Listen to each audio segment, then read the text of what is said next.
Bannayuganda abamu abadde beebuuza lwaki ekitongole ekiramuzi kirwawo okusala emisango egimu. Olwaleero omuwandiisi w'enkalakkalira Musigeddamuzi Pius Bigirimana abaanukudde bw'ategeeza nti emisango egya Naggomola ng'ogwa Jamiru Mukulu, ogw'okutta eyali omuwaabi wa gavumenti Joan Kagezi n'emirala egimaze emyaka girwawo olw'ensonga nti gyetaaga obujulizi bungi ate nga balina okubwekenneenya obulungi. And if you go to court without evidence, the judge will have no choice but to dismiss the case.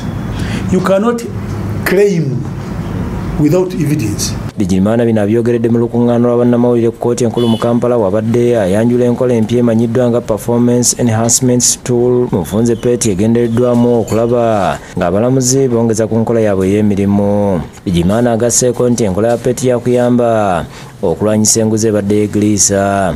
To improve on efficiency, it now brings the trust, public trust. Akubiriza abalamuzi bonna okwaniza enkola eno olw'ebirungi by'erina n'okuyambako abantu okufuna obwenkanya. So this feedback helps us so that justice can be delivered, isn't it? In an efficient and timely manner. Mike Kibita nga mulamuzi wa kkooti enkulu agambye nti enkola eno yakuyambako abantu okufuna obwenkanya mu budde obutono olw'ensonga nti omulamuzi yenna oba munnamateeka anaabulawo ku mulimu ajja kusalwangako ssente.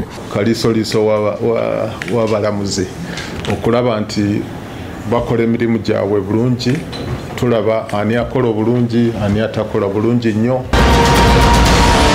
Ate abantu abeetabye mu dduwa ya SP Musa Walugembe yali omusirikale wa poliisi ow'ekitongole kya SIU Nakifuma boogedde obwama olwa poliisi obutakiikirirwa. Yusuf lwampadde ng'ali munaku amanye nti nina bannange. Walugembe yasangibwa mu nnyumba ng'afudde n'amasuba gye yali abeera mu ngeri etaategerekeka. Naye buli azze kuba mukwano gwa Moses. Haji Yusuf Mulondo kitaawe w'omugenzi ategeezezza nti anyolwa nnyo olw'okufa kwa mutabani we.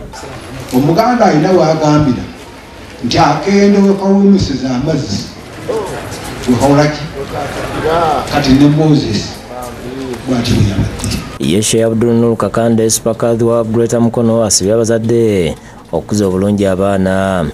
Mubeere baana beesigwa, tetulina ngeri gye tuyinza kubawolereza. Tetulina ki? Obwesigwa bwammwe bwe buba bweyimirira tubeere nga tukula. Gw'omuwendo gw'abaana abatannaweza myaka 18 gweyongedde mu kkomera ly'abaana erya Naggulu Remand Home ng'akulira ekkomera lino. Mary Kyomugisha ategeeza nti kisinze kuva ku byabufuzi. 220 balenzi, 25 bawala.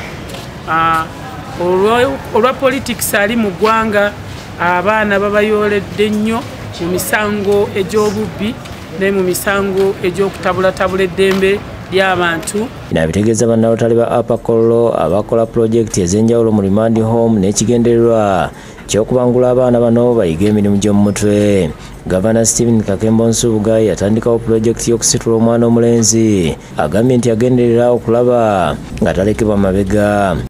So netugalinga abalota ine tugamba katufe ku mwana omulenzi naffe nga ne tumujja tumuddabula naye nga ali ku mutindo guno gw'omwana omuwala. President wa Upper Kololo Freebert Kinyanda agambye nti ku mulundi guno bagula enkoko 100 abaana mu kkomera lino ze balunze.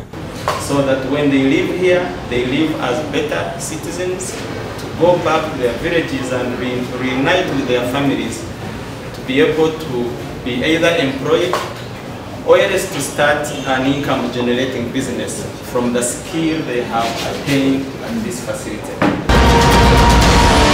Ate minisitule y'ebyobulimi etongoza kaweefube okugaba ensigo z'ebinazi mu Busoga n'ekigendererwa eky'okugoba obwavu.